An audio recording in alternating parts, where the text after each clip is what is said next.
तो सबसे पहले हम आज की हाइलाइट्स को जानेंगे, फिर खबरों को विस्तार से बताएंगे। तो चलिए शुरू करते हैं।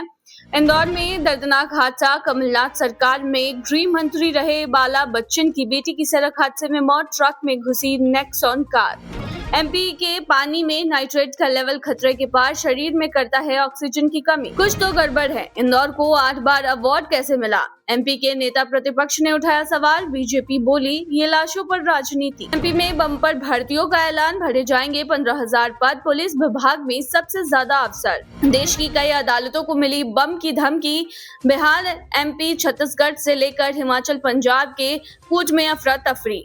नमस्कार, स्वागत है आपका हमारे चैनल एमपी खबर में। चलिए शुरू करते हैं आज की ताजा बुलेटिन, जिसमें हम जानेंगे एमपी की 25 बड़ी खबरें। लेकिन उससे पहले आप हमारे चैनल को सब्सक्राइब कर ले, बेल आइकन भी जरूर क्लिक कर ले, ताकि दिन भर की सारी अपडेट आपको एक ही वीडियो में सबसे पहले मिल जाए। चलिए अब खबरों को डिटेल में बताते हैं। इंदौर में दर्दनाक हादसा, कमलनाथ सरकार में गृह मंत्री रहे बाला बच्चन की बेटी की सड़क हादसे में मौत, ट्रक में घुसी नेक्सॉन कार। इंदौर में तिराजी नगर बाईपास पर शुक्रवार तड़के एक भीषण हादसा हो गया, जिसने पूरे प्रदेश को स्तब्ध कर दिया। इस दुखद दुर्घटना में मध्य प्रदेश के पूर्व गृह मंत्री और वर्तमान राजपुर विधायक बाला बच्चन की बेटी प्रेरणा समेत 3 लोगों की मौत हो गई है। एमपी के पानी में नाइट्रेट का लेवल खतरे के पार, शरीर में करता है ऑक्सीजन की कमी। इंदौर के बाद मध्य प्रदेश पर एक बड़ी त्रासदी का साया मंडरा रहा है। केंद्र सरकार की ताजा रिपोर्ट के मुताबिक एमपी के 55 में से 39 जिलों के भूजल में नाइट्रेट की मात्रा सामान्य से कहीं अधिक पाई गई है। इस मामले में मध्य प्रदेश उत्तर प्रदेश के बाद देश में दूसरे स्थान पर है। कुछ तो गड़बड़ है, इंदौर को 8 बार अवार्ड कैसे मिला? एमपी के नेता प्रतिपक्ष ने उठाया सवाल, बीजेपी बोली ये लाशों पर राजनीति। मध्य प्रदेश के नेता प्रतिपक्ष उमंग सिंगार ने इंदौर की स्वच्छता रैंकिंग को फर्जी करार दिया है। उन्होंने आरोप लगाया है कि नलों से जहर बह रहा है और 20 लोगों की मौत हो चुकी है। बीजेपी ने इसे लाशों की राजनीति बताया है। एमपी में बम्पर भर्तियों का ऐलान, भरे जाएंगे 15,000 पद, पुलिस विभाग में सबसे ज्यादा अफसर। मध्य प्रदेश में युवाओं के लिए बड़ी खबर है, जहां कर्मचारी चयन मंडल ईएसबी 15,000 सरकारी पदों पर भर्ती करेगा। इनमें पुलिस विभाग में 7500 आरक्षकों सहित जेल, स्वास्थ्य और शिक्षा विभागों में भी भर्तियां होंगी। ईएसबी ने 16 भर्ती और 5 प्रवेश परीक्षाओं का कैलेंडर जारी किया है, जिसमें 20 लाख अभ्यर्थी शामिल होंगे। 30,000 शिक्षकों की पात्रता परीक्षा जुलाई-अगस्त में होगी। देश की कई अदालतों को मिली बम की धमकी, बिहार, एमपी, छत्तीसगढ़ से लेकर हिमाचल, पंजाब की कूच में अफरा तफरी। देश के कई राज्यों की जिला अदालतों को ईमेल के जरिए बम से उड़ाने की धमकी मिली है। बिहार, छत्तीसगढ़, मध्य प्रदेश और पंजाब की अदालतों में हड़कंप मच गया है। सुरक्षा के मद्देनजर सभी परिसरों को खाली कराकर तलाशी ली गई है। हालांकि अभी तक कोई संदिग्ध वस्तु नहीं मिली है। साइबर सेल ईमेल भेजने वाले की पहचान कर रहा है। मध्य प्रदेश के पीएम श्री स्कूल बन रहे स्मार्ट शिक्षा और बच्चों के उज्जवल भविष्य का केंद्र। मध्य प्रदेश के पीएम श्री स्कूलों में डिजिटल लाइब्रेरी, आईसीटी लैब और खेलकूद जैसी सुविधाएं दी जा रही है। ऐसे बच्चे अच्छे से पढ़ाई कर रहे हैं और नए कौशल सीख रहे हैं। मध्य प्रदेश में ट्रक चालक की हार्ट अटैक से मौत, गुड़ लोड करते समय पड़ा दौरा, प्रयागराज ले जाते समय तोड़ा दम। मिर्जापुर के लालगंज थाना क्षेत्र के बामी गांव निवासी 40 वर्षीय ट्रक चालक इस्तकीन खां की मध्य प्रदेश में हृदय गति रुकने से मौत हो गई। यह घटना बीती रात तब हुई जब वह नरसिंहपुर जिले के करेली कस्बे में अपना ट्रक में गुड़ लोड कर रहे थे। असम से एमपी आएंगे 100 साल पहले खत्म हो चुके 50 भैंसे, 3 कोबरा, बदले में देगा टाइगर और मगरमच्छ। मुख्यमंत्री डॉक्टर मोहन यादव और असम के मुख्यमंत्री हिमंत बिस्वा शर्मा के बीच वन्य जीव आदान प्रदान पर सहमति बनी है। इससे दोनों राज्यों के जंगलों की रौनक बढ़ने वाली है। दोनों जो है वो एक दूसरे को वन्य जीव देंगे।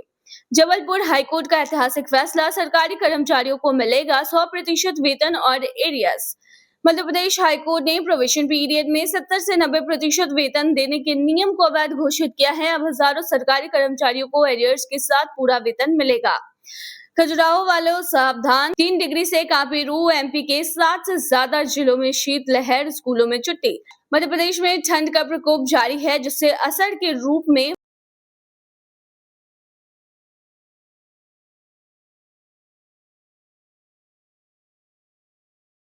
जिसके असर के रूप में प्रदेश के 17 जिलों में भारी से हल्का कोहरा देखा जा रहा है। इसके साथ ही मौसम विभाग ने टीकमगढ़, रीवा, मऊगंज, शहडोल, दतिया समेत 7 जिलों में कोल्ड वेव का अलर्ट जारी किया है।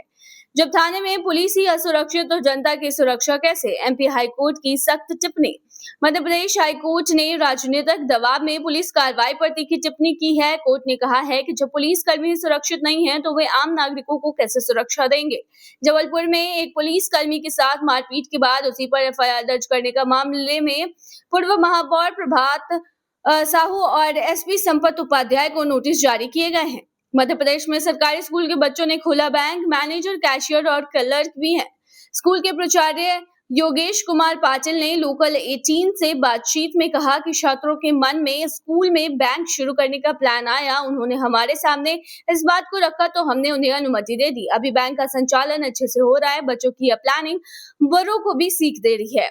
50,000 का टैक्स अब सिर्फ 5,000 में। आरटीओ की इस स्कीम ने उड़ाए सबके होश। मध्य प्रदेश परिवहन विभाग ने वाहन स्वामियों के लिए एक मुफ्त समाधान योजना पेश की है, जिसके तहत पुराने वाहनों को स्क्रैप करने पर बकाया टैक्स और पेनाल्टी में 90% तक की छूट दी जा रही है। एमपी में परीक्षा ड्यूटी से बचना अब नहीं होगा आसान। सरकार ने एस्मा लगाया। 3.5 लाख शिक्षक दायरे में। मध्य प्रदेश सरकार ने बोर्ड परीक्षाओं के सुचारू संचालन हेतु 3.5 लाख शिक्षकों और शिक्षा विभाग के कर्मचारियों पर अत्यावश्यक सेवा अधिनियम यानी कि एस्मा लागू किया है। यह 1 फरवरी से 30 अप्रैल तक प्रभावी रहेगा, जिसके तहत छुट्टियों पर रोक रहेगी और परीक्षा संबंधी कार्यों से इनकार करना कानूनन अपराध होगा। इसका उद्देश्य परीक्षा व्यवस्था को बाधित होने से बचाना है, क्योंकि 7 फरवरी से 17 लाख विद्यार्थी परीक्षा देंगे। एमपी में ई अटेंडेंस बनी जी का जंजाल। ऐप का सर्वर फेल। हाजिरी के लिए छत पर चढ़े शिक्षक, फिर भी नहीं आया नेटवर्क। सुबह 10 बजे की अनिवार्य समय सीमा के दबाव में शिक्षकों ने हर संभव जुगाड़ आजमाया। कोई स्कूल की बाउंड्री पर चढ़कर नेटवर्क तलाशता दिखा तो कोई छत तक पहुंच गया, फिर भी ऑनलाइन अटेंडेंस नहीं लग पाई। बचपन के खेल अब यूथ गेम्स में होंगे शामिल। पिट्ठू से लेकर मलखंब तक के होंगे मुकाबले। खेलो एमपी यूथ गेम्स में पहली बार बचपन में खेले जाने वाले खेलों के मुकाबले देखने को मिलेंगे। छिंदवाड़ा जिले में 12 जनवरी से शुरू हो रहे यूथ गेम्स में पहली बार पिट्ठू और रस्साकसी जैसे पारंपरिक खेलों को भी शामिल किया गया है। आयोजन की तैयारियों की जिम्मेदारी देने के लिए गुरुवार को कलेक्टर हरेंद्र नारायण ने कलेक्टर कार्यालय सभा कक्ष में अधिकारी कर्मचारियों की बैठक ली, जिसमें यूथ गेम्स से जुड़े दिशा निर्देश दिए गए। एमपी के बांधवगढ़ रिजर्व में बाघों पर संकट। बफर जोन के कुएं में मिला बाघ का सड़ा गला साफ। मध्य प्रदेश के बांधवगढ़ टाइगर रिजर्व में 2 दिनों में 2 बाघों की मौत ने चिंता बढ़ा दी है। उमरिया के दामोखर परिक्षेत्र में एक पुराने कुएं में बाघ का सड़ा गला शव जो है वो बरामद हुआ है, जिसकी मौत 48 घंटे पहले मानी जा रही है। इससे एक दिन पहले ताला परिक्षेत्र में 7 से 8 महीने की मादा शावक का शव मिला था। इन घटनाओं से पार्क प्रबंधन की निगरानी पर सवाल उठ रहे हैं। मध्य प्रदेश में मैनुअल फिटनेस की प्रक्रिया जारी रखी जाए। उदय प्रताप। मध्य प्रदेश के परिवहन मंत्री उदय प्रताप सिंह ने राज्य में वाहनों की मैनुअल फिटनेस प्रक्रिया को जारी रखने के लिए केंद्रीय सड़क एवं परिवहन मंत्री नितिन गडकरी से मांग की है। नहीं रुकेगी भोपाल की सांसें। अयोध्या बाईपास के लिए 8,000 पेड़ काटने पर एनजीटी की रोक बरकरार। विकास बनाम पर्यावरण की जंग में हरियाली की जीत होती दिख रही है। भोपाल के अयोध्या बाईपास रोड पर 10 लेन बनने के लिए प्रस्तावित पेड़ों की कटाई पर नेशनल ग्रीन ट्रिब्यूनल ने सख्त रुख अपनाया है। एनजीटी ने इस प्रोजेक्ट पर लगी रोक को बरकरार रखा है। इसके साथ ही एनजीटी ने इस मुद्दे को केवल भोपाल तक सीमित न रखते हुए पूरे देश में लागू होने वाली एक समान नीति बनाने की दिशा में ऐतिहासिक कदम उठाया, जिससे विकास कार्यों की आड़ में पेड़ों अंधाधुंध सफाया ना हो। तो ये थी आज की तमाम बुलेटिन। बने रहिए ऐसी तमाम खबरों के लिए एमपी खबर पर।